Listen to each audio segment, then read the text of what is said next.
작년에는 오후에 4시간 정도 문제 풀이반을 하려니까 굉장히 빡빡해지는데 이제 오전반으로 옮기니까 1시간의 여유가 있어서 여러분들 좀 편하고 저도 조금 여유가 있네요. 지금 제 강의를 이해하고 따라오려면 이론이 좀 받쳐줘야 되는데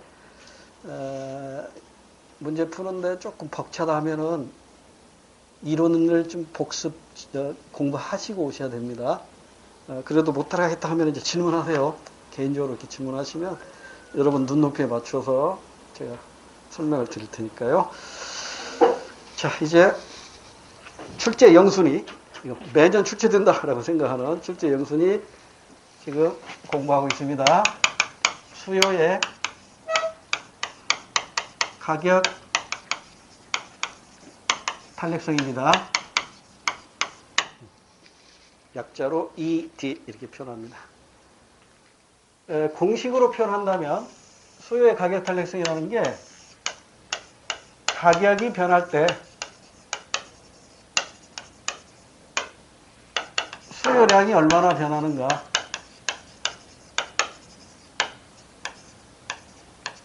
이걸로 계산하는 거죠. 그러니까 가격이 10% 변할 때 수요량은 몇 프로 변하느냐 이거잖아요. 10% 이상 변할 수도 있고 10% 밑으로 변할 수도 있고 똑같이 10% 변할 수도 있고 안 변할 수도 있고. 계산이 이렇게 되는 거예요. 가격 변동률분의 수요량 변동률. 그래서 아까 그 그래프를 설명을 드렸고, 아까 이 그래프는 여기가 가격이었고 여기가 수요량이었잖아요. 그리고 그래프 3개를 그렸었죠. 일단 수요 법칙이 적용되는 거 3개. 45도. 탄력도 얼마? 1. 이렇게 되면 탄력도 얼마? 1보다 작겠죠? 이렇게 되면 탄력도 얼마? 1보다 크겠죠? 이건 지금 공통점이 뭐예요? 우하향하고 있죠. 오른쪽으로 갈수록 아래로 내려가고 있단 말이에요. 이 얘기는 수요 법칙이 적용되는 수요 곡선이죠. 근데 이렇게 됐어요. 수평선이에요. 이것은 가격이 고정된 거죠. 가격이 고정된 이 수요 곡선은 탄력도가 얼마라고 그랬어요? 이거 무한대가 되는 거예요. 근데 이거 수요 법칙이 적용돼야 안 돼요? 안 되는 거죠. 수요 법칙이 적용된다면 그래프는 항상 아래로 내려가야 하거든요. 목걸이 하나 만나요. 이러려고. 헛밥이네, 이게. 만약에 수요 곡선이 이렇게 됐다면 뭐가 고정된 거죠? 수요량이 고정된 거죠. 수요량이 고정됐을 때 이때 탄력도는 0이잖아요. 그렇죠? 그래서 아주 중요한 거 하나 기억하라고 그랬죠? 가격 고정, 수량 고정, 또 하나 얘는 뭐였죠? 얘는 뭐가 고정된 거죠? 소비액이 고정된 거죠? 소비액 또는 판매액이라고 해도 같은 말이죠. 소비자 입장에서는 소비액이지만 파는 사람 입장에서는 판매액이니까. 그러죠? 그래서 요즘은 이 그래프 가지고 시험은 잘 안 내요. 너무 이제 낡은 거지. 그래서 이제 이게 이제 어떻게 발전하냐면 여기는 지금 가격이 플러스 영역, 수요량도 플러스 영역, 한 면만 나오잖아요. 이걸 확대하면 4개의 국면이 나와요. 4개의 국면. 여기 원점으로 잡고 가격 변화율을 잡고 또는 변동률이라고 해도 되고요. 여기는 수요량 변화율 이렇게 잡으면 이 축은 뭐예요? 이 축은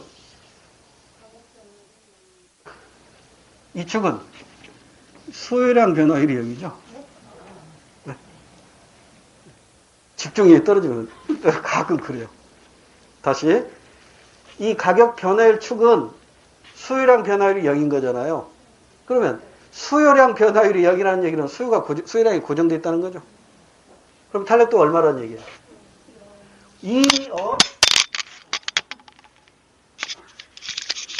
옷을 잘못 입고 왔나? 이 축의 어느 점에 있든지 간에 탄력도가 얼마나? 여기라고. 완전 비탄력이라고. 그 다음 이 축은 뭘 의미할까요? 이 축은 뭐가 0이야? 가격 변화율이 0이죠. 이 축은 가격 변화율이 플러스도 아니고 마이너스도 0이잖아요. 가격 변화율이 0이라는 얘기는 가격이 고정되어 있다는 거죠. 탄력도 얼마? 무한대. 이 축 어느 점에 있든지 간에 탄력도는 무한대예요. 무한대. 그럼 이제 이게 세 개 그래프 이제 떼어볼까? 아까 우리 공부했던 세 개 그래프. 45도 떼어와봐. 탄력도 얼마? 1. 급한 기울기 탄력도 얼마? 비탄력. 완만한 기울기 탄력. 끝났어요. 그러면 오라? 그러면 얘는 뭐냐고, 얘는. 이 영역은 뭐냐고. 자, 여기 볼까요? 가격 변화율이 플러스니까 가격은 오르는데 수요량 변화율도 플러스니까 수요량도 증가해요. 어라? 이건 수요법칙이 적용 안 되지 않아. 따라서 이 부분은 수요법칙의 예외. 뭐죠? 가수요. 오케이. 가수요 경우 매정. 즉 사재유기의 경우 또 유품제. 즉 명품주 등의 경우가 바로 이 영역에 있는 거겠죠. 그럼 얘는 뭐냐고, 얘는. 얘는 지금 가격 변화율이 마이너스니까 가격이 하락하는 경우죠. 가격이 하락할 때 수요량은 증가해야 되는데 오히려 수요량도 감소하고 있네. 오케이. 이거 수요법칙에 적용이 안 되는 거죠. 자, 이것도 수요법칙의 예외입니다. 수요법칙 예외로 이런 재화를 기편제라고 한다고 공부했죠. 기편제.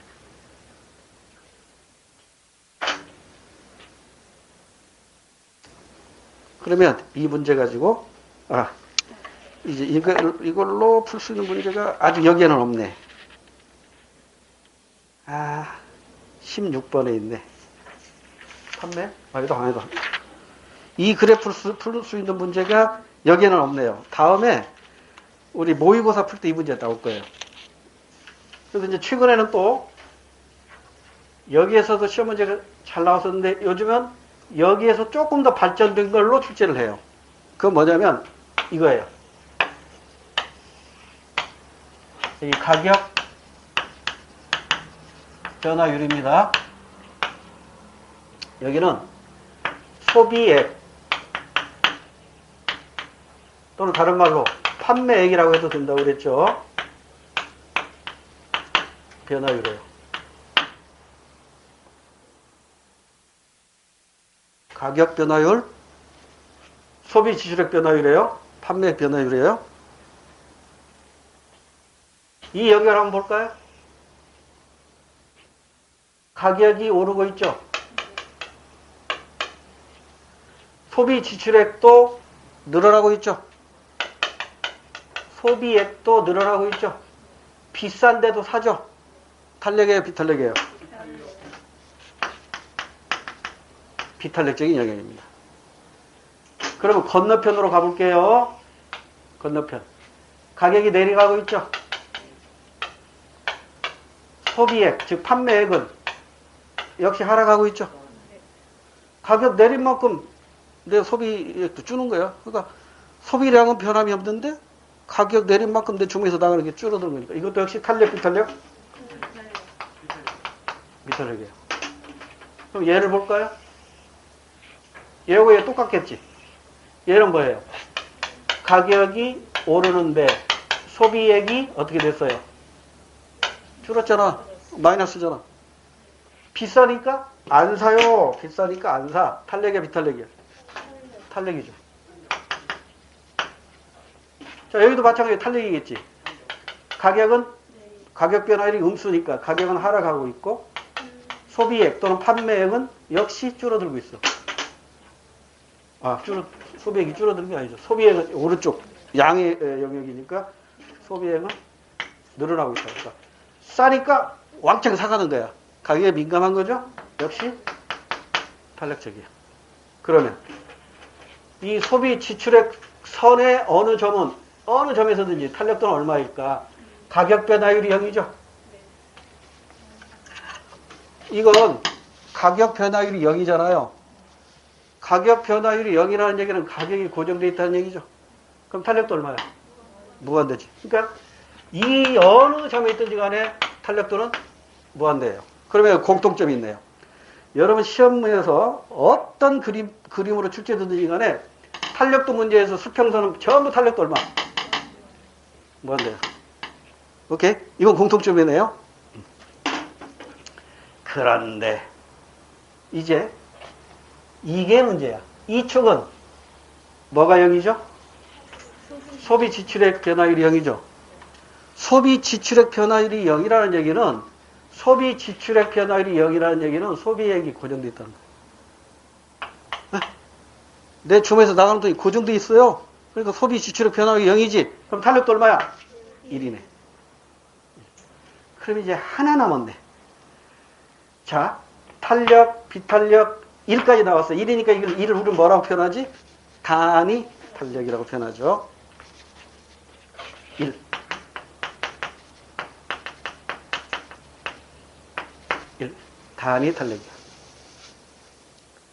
그러면 자, 탄력도가 1보다 크고 탄력도가 1보다 작고 1보다 크고 1보다 작고 1 나왔고 그 다음에 무한대도 나왔네.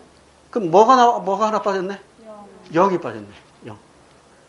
탄력도가 0이라는 얘기는 뭐가 고정된 거죠? 소비량이 고정된 거죠. 내가 사는 수량을 고정시켰다고. 그러면 수량이 고정됐으니까 가격이 10% 올랐어. 그럼 10%만큼 내 주머니에서 다 많이 나가겠지. 가격이 20% 올랐어. 그럼 20%만큼 내 주머니에서 많이 나가겠지. 가격 변하는 속도 그대로 내 주머니에서 나가는 돈이 늘어나. 가격이 변하는 속도로 똑같이 내 주머니에서 나가는 돈도 같이 늘어나. 이게 탄력도 얼마? 0이 드는 거야. 완전 비탄력이 드는 거야. 이 두 그림은 꼭 머릿속에 넣어두시되 얘도 중요하고 얘도 중요한데 얘가 훨씬 더 중요해. 최근의 트렌드가 이쪽에서 출제가 되고 있어요. 자, 그러면 9번 문제 볼게요. 9번 문제. 그래프는 XJ의 전월 대비 가격 변화율과 소비 지출액 변화율의 관계를 나타낸 것이다. 이에 대한 설명으로 옳은 걸 골라라. 단 XJ는 수요법칙에 충실하대요. 수요법칙에 충실하다고 했으니까 수요곡선은 우하향한다는 거겠지. 그리고 거기 지금 가격 변화율하고 소비 지출액 변화율이니까 이 그림이 나왔죠. 이 그림이잖아. 그러지? 그럼 이 그림을 다시 한번 여기다 그려볼게요.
이렇게 그려져 있네요.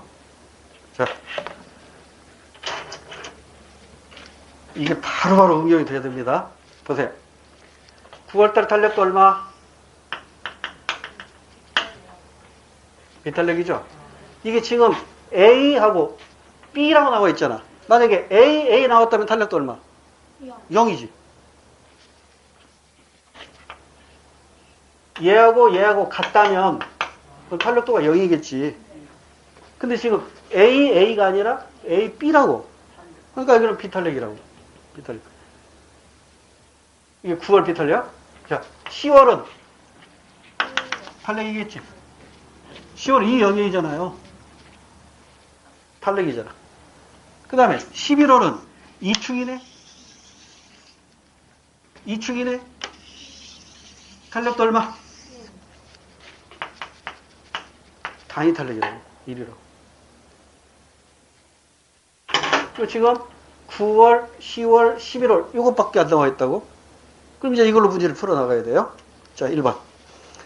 9월의 X제는 수요의 가격 탄력성이 비탄력적이다. 정답 1번이죠. 그런데 2번, 3번, 4번 보는 순간 바보라고 그랬죠. 합격을 포기한 사람이에요, 그 사람. 왜 시간 낭비하냐고. 1번의 정답 바로 나와버렸는데. 자, 공부거리로 확인합시다. 2번. 10월의 X제는 공급의 가격 탄력성. 왜 여기서 공급이 나오냐고. 이건 지금 수요만 가지고 오는 거예요. 수요. 그런데 시험장에서 이 공급이 안 보여. 그리고 탄력적이다 이것만 보이는 거야. 그럼 이제 정답이 2개인 거지. 그러죠? 정답이 2개인 거예요. 그래서 고민하는 거야. 뭘 찍지? 정답이 2개일 때는 다시 한번 문제를 다시 읽거나 차분하게 선지를 다시 읽어야 돼요. 정답이 2개일 수는 없어요. 태양은 하나입니다. 정답은 하나예요. 자, 2번 왜 틀렸는가 확인됐고 공급과는 무관한 거예요. 그 다음에 11번 11월의 XJ는 수요량의 변화율이 가격 변화율보다 크다. 수요량의 변화율이 크다는 얘기는 탄력적이다 이 얘기죠.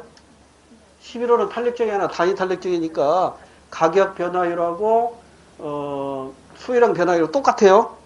그러니까 소비 지출액 변화율이 0인 거지. 가격 오른 만큼 안 사. 가격 내린 만큼 많이 사. 그러니까 내 주머니에서 나가는 돈은 똑같은 거야. 그러니까 소비 지출액 변화율은 0이 되는 거죠.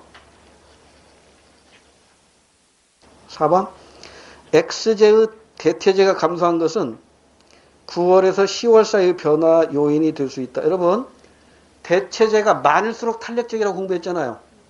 제가 수업 시간에 이론에서 우유 얘기를 비유로 들었어. 내가 우유를 자주 먹는데 상점에 갔더니 우유가 서울 우유 하나밖에 없어. 근데 가격이 50% 올랐네? 그러다 나는 우유를 먹어야 되니까 사야죠. 비탄력적이죠. 근데 우유가 서울 우유도 있고 청주 우유도 있고 충주 우유도 있고 제천 우유도 있어. 근데 서울 우유만 가격이 비싸졌는데 그럼 안 사버린다고. 대체제가 많을수록 탄력, 비탄력. 탄력적이에요. 자, 또 하나. 사치품일수록 탄력적입니다. 공산품일수록 탄력적입니다. 또 하나. 생산 기간이 짧을수록 탄력적입니다. 공산품하고 농산물하고 어느 게 생산 기간이 짧아요? 공산품이 짧아요. 공산품, 즉 생산 기간이 짧을수록 탄력적이에요. 가격에 반응하는 시간은 길수록 탄력적이에요. 이거 수능 나왔을 때 많이 들었어요. 자, 다시. 생산 기간은 짧을수록 탄력적이에요. 공산품 빨리빨리 만들 수 있잖아. 많이 만들고 싸졌다 안 만들고 금방 망할 수 있지만 농산물은 그게 아니잖아요. 양파 가격 올랐다 막 지금 당장 양파 만들어요? 못 만들거든. 그런가 하면 가격에 반응하는 기간. 그러니까 내가 지금 당장 승용차를 구입해야 돼. 그럼 비싸도 사요. 근데 내가 승용차 2년 후에 살 거야. 조금만 비싸? 일단 2년 후에 살 거야. 지금 안 사. 이렇게 된다고. 그러니까 다시 가격에 반응하는 기간은 길수록 탄력적이에요. 생산 기간은 짧을수록 탄력적이에요. 이거 헷갈리지 마세요. 요거 가지고 출제하면 그냥 대비를 안 하면 헷갈린다고. 자, 그러니까 4번으로 갑니다. X제의 대체제가 감소한 것은 9월에서 10월 사이의 변화. 자, 9월에서 10월로 갔대. 탄력으로 갔지? 탄력으로 갔으니까 대체제가 많은 경우야, 적은 경우야? 대체제가 많은 경우 이렇게 되는 거예요. 말을 바꿀게요. 생산 기간이 짧을수록 이렇게 되는 거예요. 가격에 반환하는 기간이 길수록 이렇게 되는 거예요. 됐지요? 자, 그 다음에 10번으로 갈게요. 가와 나에 대한 옳은 설명은, 이것은 잠깐 보충 설명하고 갈게요.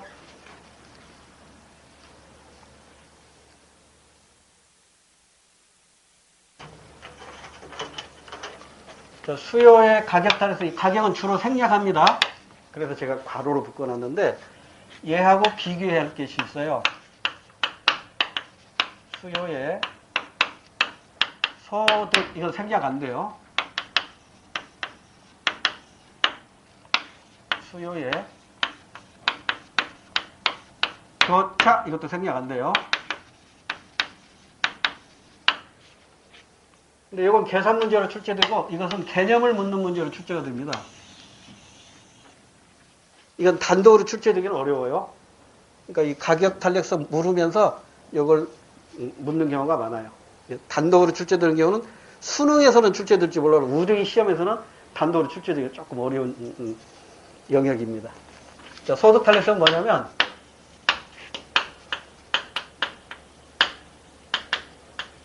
소득 변화율에 대한 수요 또는 수요량이라고 해도 돼요.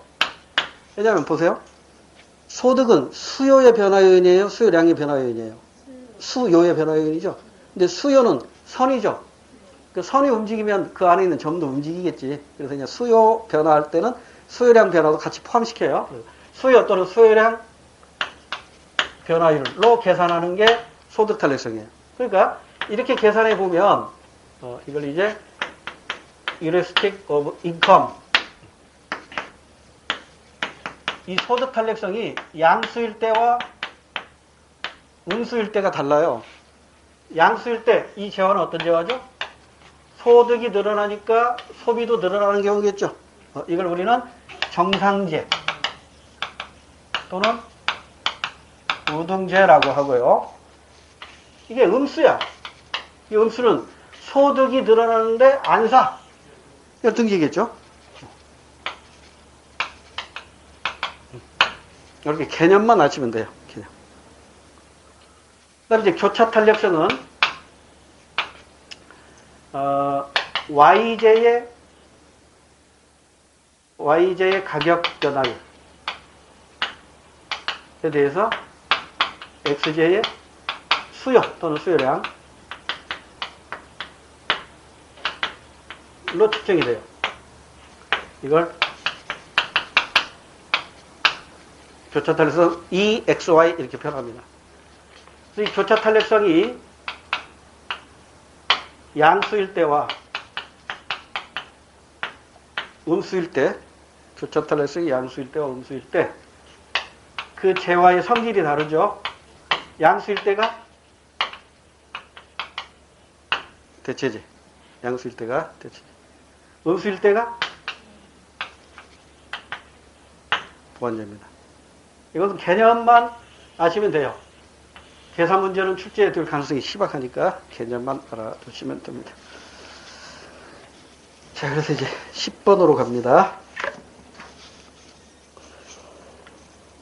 가나에 대한 옳은 설명은 다른 조건이 불변일 때 소득이 증가하면 수요가 증가하는 재화, 이게 뭐예요? 정상재 또는 우등재가 되겠고요. 나번 소득이 증가하면 수요가 감소하는 재화, 소득이 늘어났는데 안 사?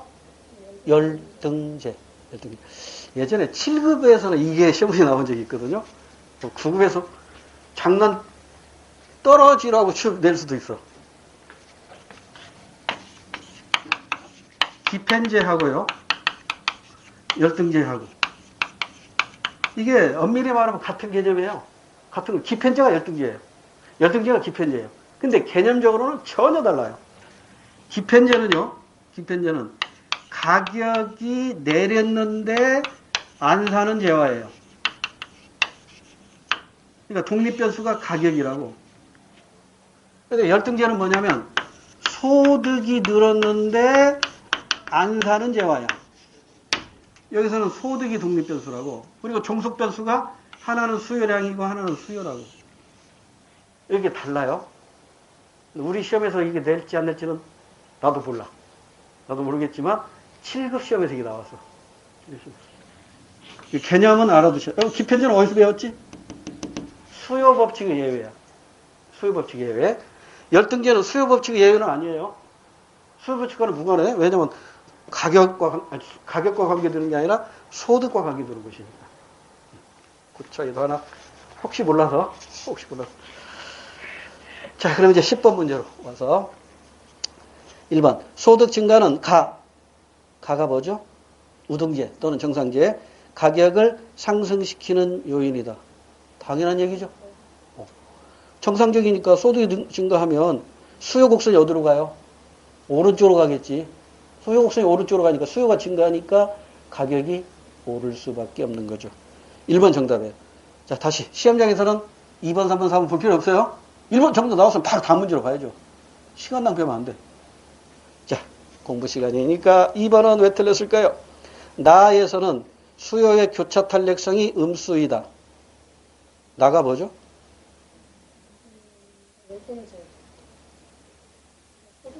이건 대체제하고 보완제일 때 하는 것이지 교차 탄력성이 아니라 소득 탄력성이 음수다 이렇게 해맞지. 교차 탄력성이 음수면 뭐죠? 보완제죠. 교차 탄력성이 양수면 대체제고. 3번 소득 증가는 나의 즉 열등제의 공급을 증가시키는 요인이다. 아니죠. 소득 증가할 때 안 사 먹으니까 만들 필요도 없는 거죠. 공급을 감소시키는 요인이겠죠. 그다음에 가는 열등제, 나는 정상제. 거꾸로 되어 있네요. 넘어갑니다. 11번. 다음 특성을 갖는 농산물에 대해 바르게 설명한 것을 고르래요. 재배기간이 길고 장기간 저장이 어렵다. 농산물이죠? 농산물의 특징. 풍작으로 공급이 증가하면 가격이 큰 폭으로 하락한다. 왜 그래요? 비탄력적이니까. 비탄력적. 그러니까 농산물의 수요 공급 곡선은 기울기가 모두 급하게 그려져야겠죠. 비탄력적이니까. 자, 공급의 가격 탄력성이 작습니다. 기억번 맞아요. 그럼 이제 4번은 지우고. 니은번. 수요 가격 탄력성이 크다. 땡. 수요의 가격 탄력성도 작아요. 그럼 니은번 들어가면 틀리니까 1번도 지우고. 그럼 이제 디귿번 가지고 결정되겠네. 디귿번. 풍년이 들면 농가의 소득은 증가다. 땡. 풍년 기근현상 얘기했었죠. 풍년이 들면 오히려 농가 소득은요 줄어요. 이것도 다음에 또 한번 나올 것 같은데 미리 예습 또 할 겸 간단하게 정리 한번 해볼게요.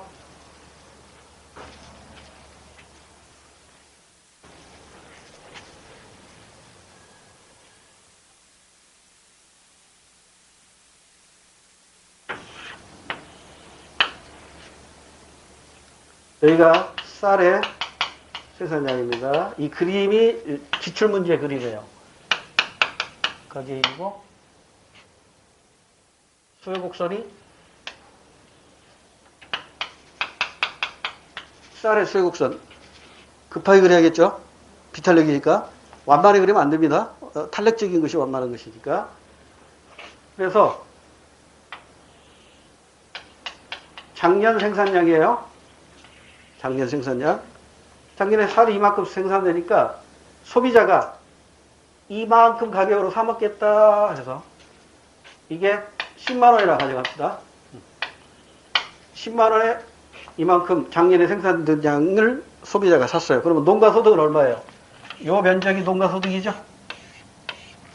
이 면적이 농가 소득이잖아요. 그런데 올해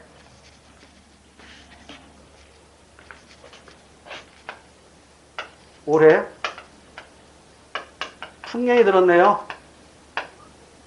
이만큼이 더 생산이 된 거지. 그러니까 요만큼의 쌀 우리는 이 가격이면 사. 3만 원이네요. 가격 폭락했죠? 왜 가격이 폭락했냐고. 수요가 비탄력적이기 때문에. 농가 소득이 이렇게 줄어버렸다고요. 이런 현상을 뭐라고 한다? 풍년이 들었는데 오히려 농가의 소득은 줄어들어요. 이것을 풍년 기근현상이라고 표현하기도 하고 또는 풍년의 역설 이렇게 표현하기도 해요. 그러니까 풍년이 농민에게 좋은 게 아니란 얘기죠. 그 다음 문제는 이제 다음에 규제 가격에서 공부할 건데 그럼 이때 이제 정부가 개입해야겠죠.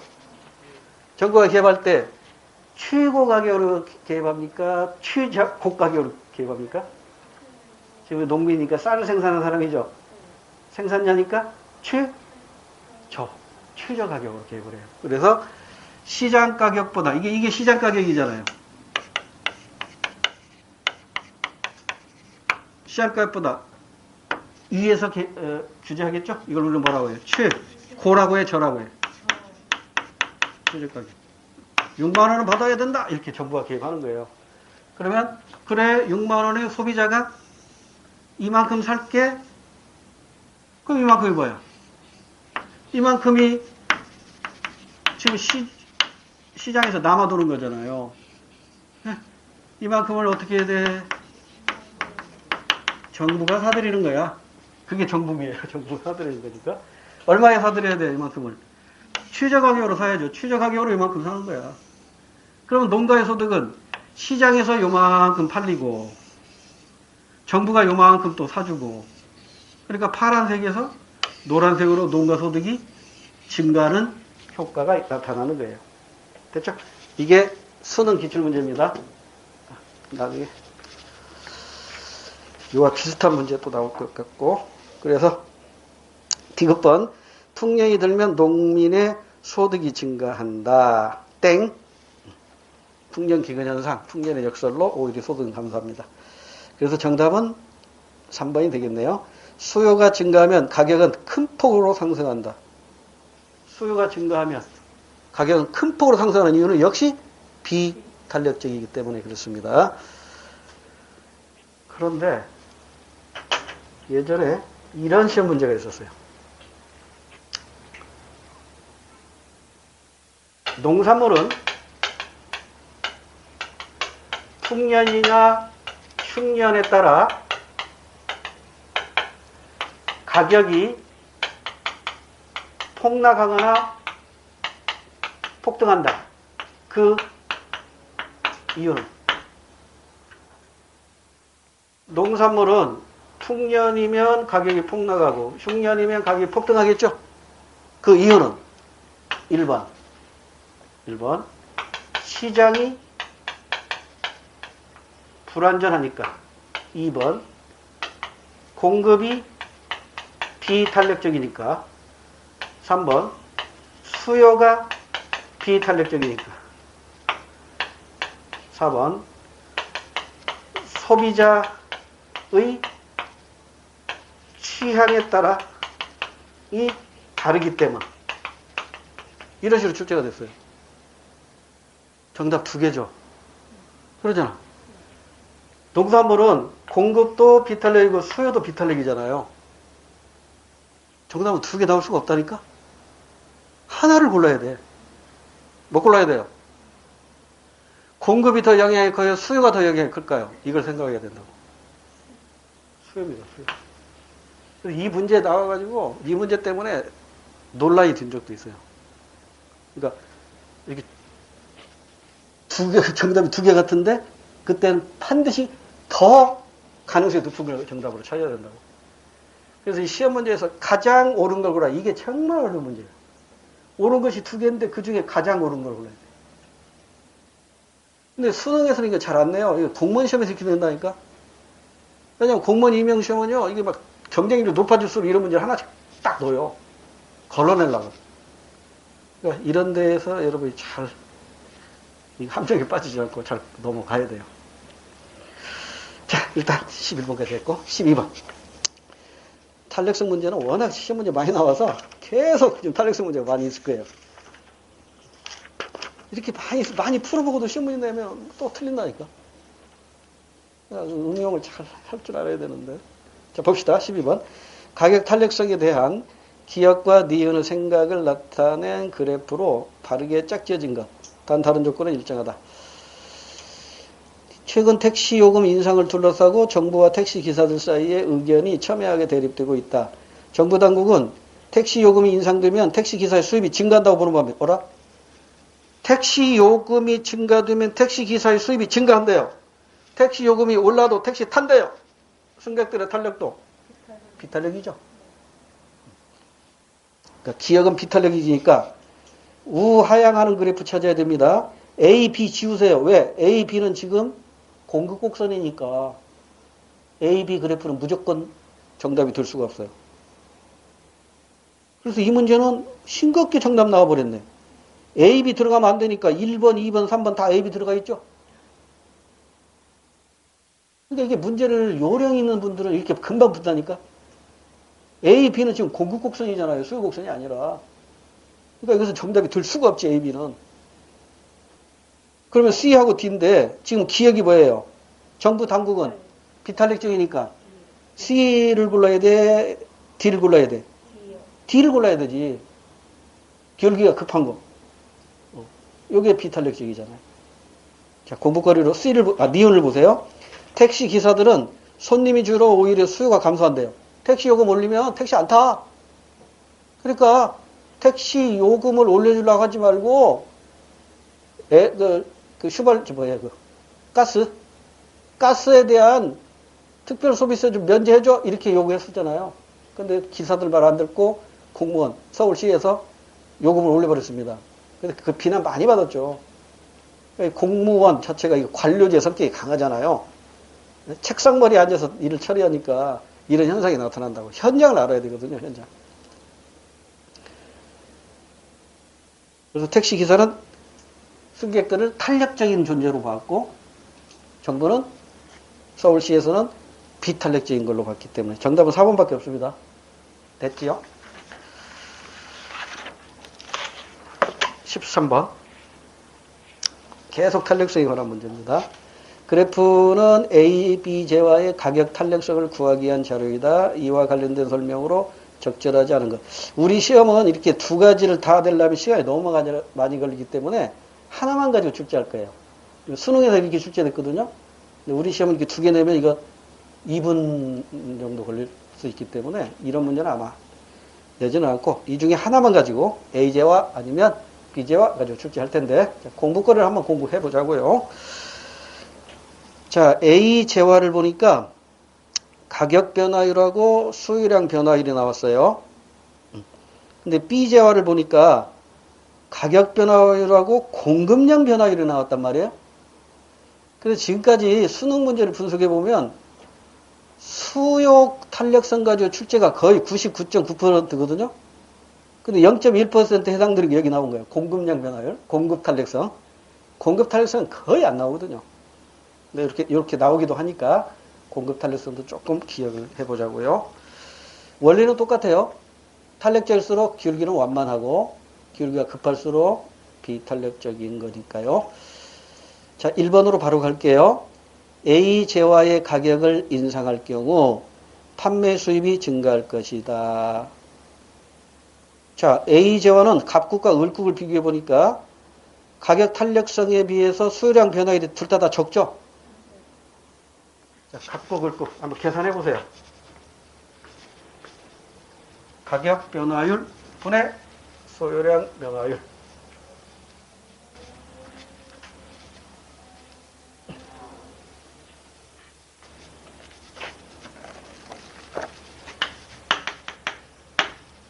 A제와 각국의 수요 탄력성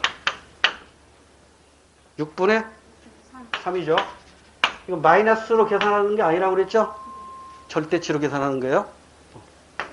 0.5니까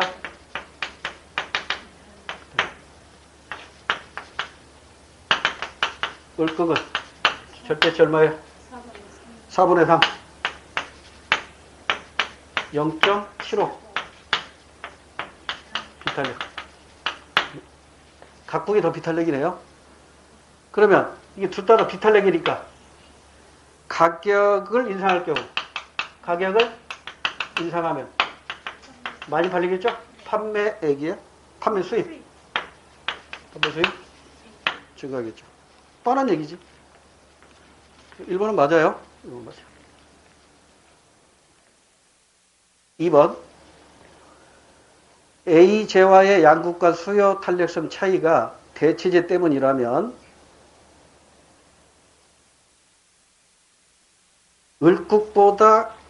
을국에는 각국보다 대체재가 더 많을 것이다. 어느 게 크죠? 0.5하고 0.75 중에 이게 더 크죠? 그러니까 을국이 이게 대체재가 더 많겠죠. 대체재가 많을수록 탄력도가 크니까. 그죠? 0.5보다 0.75가 크니까 대체재가 을국이 더 많겠네. 을국이 대체재가 더 많다. 2번도 맞아요. 3번. 비재화의 공급 탄력성은 이제 비재화로 가야겠네.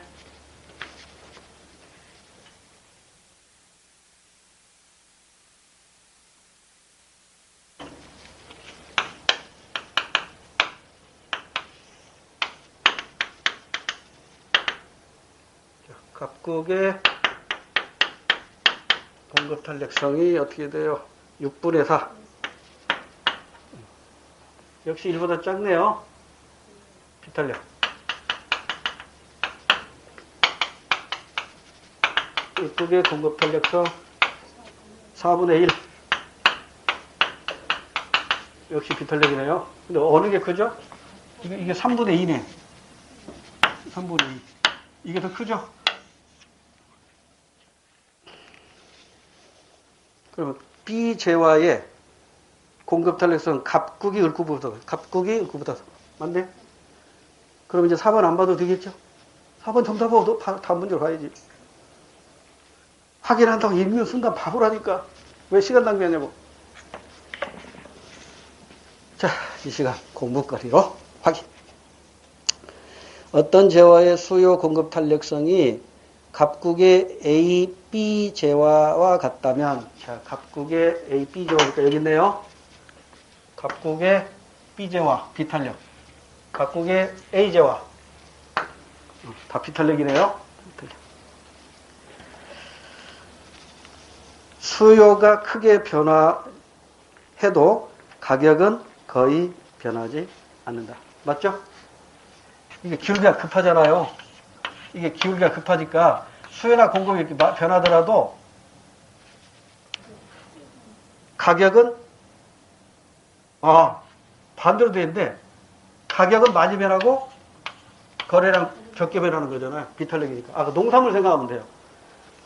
그래서 틀린 거 보라고 했을 때 4번이 반대로 되어 있는 겁니다. 14번 오늘의 마지막 문제입니다. 그림은 어떤 재화의 가격과 판매 수입을 나타낸 것이다. E에서 AD 방향으로 변화에 대한 옳은 설명은 1번 보완제 가격이 상승할 때 A 방향으로 이동한다. 보완제 가격이 상승하면 수요가 증가하죠? 누구야? 잠깐만. A 방향으로 이동한다는 얘기는 가격이 오를 때, 자, 보완제 가격이 상승하면 원래 재화의 수요는 감소하죠. 수요가 감소하니까 가격이 하락하죠. 가격이 하락하니까 C나 B로 가야 되는데 A라고 했으니까 틀렸네. 다시 보완제 가격이 상승하면 원래 재화의 수요는 감소하죠. 수요가 감소하니까 가격이 하락하죠. 가격이 하락하니까 이점에서 C로 가거나 B로 가야 하잖아요. 근데 A라고 했으니까 방향이 잘못되어 있어요. 1번 땡. 2번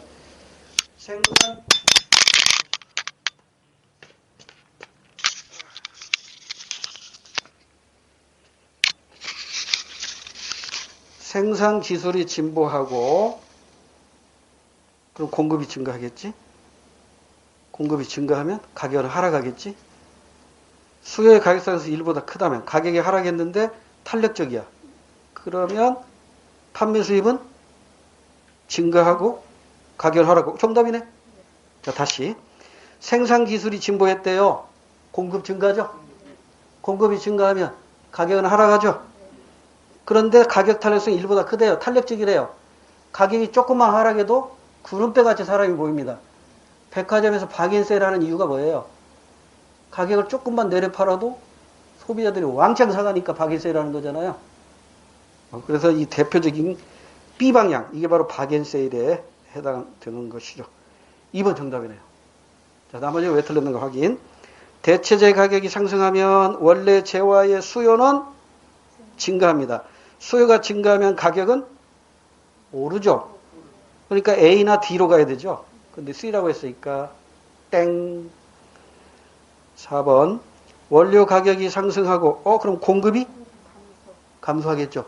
공급이 감소하니까 가격이 비싸지겠네. 가격이 비싸도 비탄력적이니까 사기는 사죠. 그런데 판매 수입은 줄어들겠지. 그러죠? 다시. 원료 가격이 다시. 비탄력이니까 잠깐만요. 원료 가격이 상승했죠?